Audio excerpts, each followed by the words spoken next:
मी असा एक उपाय तुम्हाला सांगणार आहे जेणे की 7च दिवसात तुमच्या मुलाचं नशीब बदलू लागेल आणि हळूहळू तुमच्या मुलाची प्रगती पण होऊ लागेल। श्री स्वामी समर्थ सर्वांना।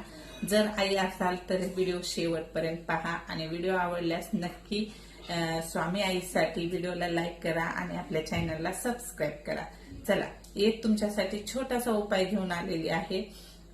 बरेच जण काय होते, आपल्या मुलांसाठी काहीही करतो, कोणतेही उपवास खरतड उपवास करतं आणि खरतड सेवा करायला पण तयार असते प्रत्येक आई। तर हा उपाय एका आईसाठीच आहे आणि फक्त हे उपाय आईनीच करायचा आहे आणि खूप सोपा आहे, काय अवघड नाही, काय नाही।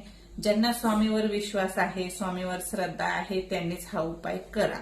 आणि स्वामी फक्त श्रद्धा आणि विश्वासाचे भुकेले आहेत। भक्ती, श्रद्धा आणि विश्वास, बाकी दुसरं काहीही लागत नाही स्वामींना। आणि हे स्वामीचाच उपाय आहे, नक्की करून बघा। चला तर उपाय काय आहे तुम्हाला सांगणार आहे। अगदी सोपा आहे आणि आपल्या किचन मध्येच ते साहित्य सगळं मिळून जातं, तुम्हाला जे काही उपायासाठी पाहिजे ते।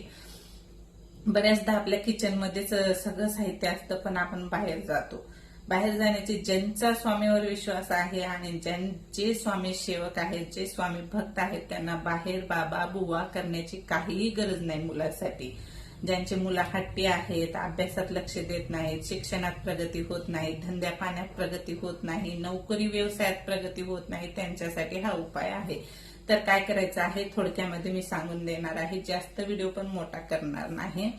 तर थोडक्यात काय करायचं आहे, आपल्याला 11 लवंग घ्यायच्या आहेत, 11 लवंगा घ्यायच्या आहेत फुलाच्या। 11 लवंगा, 1 वेलची, 1 तमालपत्र आणि 1 जायफळ घ्यायचं आहे। हे आपल्याला एका कपड्यामध्ये बांधायचं आहे। आता लिहून ठेवा बरं का। 11 लवंग घ्यायच्या आहेत फुलाच्या, 1 वेलची, 1 तमालपत्र आणि 1 जायफळ घ्यायचं आहे। हे एका कपड्यामध्ये बांधायचं आहे आणि आपल्या मुलावरून किंवा मुलीवरून हे 7 वेळा उतरायचं आहे।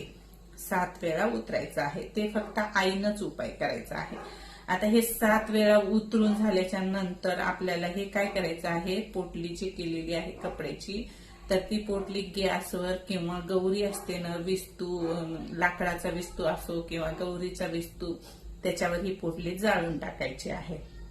आणि मग ते बघा, मुलाची प्रगती, शिक्षणात प्रगती होते, अभ्यासात प्रगती होते, नोकरी व्यवसायात, धंद्या पाण्यात, या सगळ्या गोष्टीत हळूहळू मुलाची प्रगती व्हायलेली तुम्हाला दिसून येईल आणि मुलामध्ये खूप फरक पडतो, अगदी त्याचं नशीबच बदलून जातं। नक्की हा उपाय करून बघा, छोटासा आहे आणि व्हिडिओ आवडल्यास नक्की तुमच्या नातेवाईकाला शेअर करा, कारण आजकालची मुलं खूप हट्टी झालेली आहेत आणि एक तर शिक्षणात त्यांचं लक्ष लागत नाही, इकडून तिकडून धंदा व्यवसाय केला, धंद्या व्यवसायात सुद्धा यश प्राप्ती होत नाही।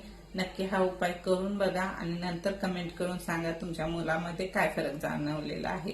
फक्त एकच करायचं, काय, श्रद्धा आणि विश्वास ठेवायचा आहे। फक्त म्हणायचं आहे, स्वामी आई तुम्ही ठीक करीत आहात, माझ्या मुलाचं नशीब बदललेलं आहे आणि फक्त स्वामी आईनच बदललेलं आहे असं म्हणायचं आहे आणि उपाय करायचा आहे।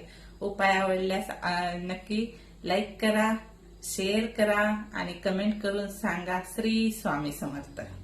आवडल्यास नक्की नातेवाईकाला पण शेअर करा। श्री गुरुदेव दत्त। चला भेटू पुन्हा अशा छोट्याशा उपायासोबत।